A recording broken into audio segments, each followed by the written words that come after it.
In this guide, I'm going to show you how you can change input types here in Rainbow Six Mobile. Before we do get into this guide, make sure to like the video and subscribe to the channel with all notifications on. If you would just help the channel, it lets us know that you want more content like this. We'd greatly appreciate it, and if at any point throughout this guide you did have any questions, just ask them down in the comment section below and we can help you out further. I'm going to be doing my best to reply to every single comment down there.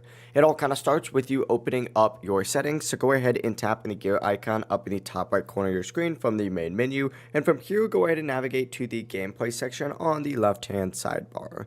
Once you're in the gameplay section, what you need to do is scroll down until you see input types. So scroll down a little bit until you do see that, and as you can see, they're going to be right here. But you're going to see options like weapon and gadget input. Go ahead and find that, which should be the first option, and you could switch between something like 2 steps, hybrid, and quick. Choose whatever option feels more responsive and comfortable for your playstyle. Below that though, you'll also find shooting input options, including shoot on button press, shoot on button release, shoot on button release and ADS only, shoot on button release hip fire only, and these settings change exactly when your weapon fires depending on how you press the button. Test them out in the shooting range to see which one feels best, but that is it. That is how you can change your input types here in Rainbow Six Mobile. If this guide did help you out, make sure to like the video and subscribe to the channel with all notifications on. If it really does help the channel and lets us know that you want more content like this, we'd greatly appreciate it. Have a great rest of your day though. Peace.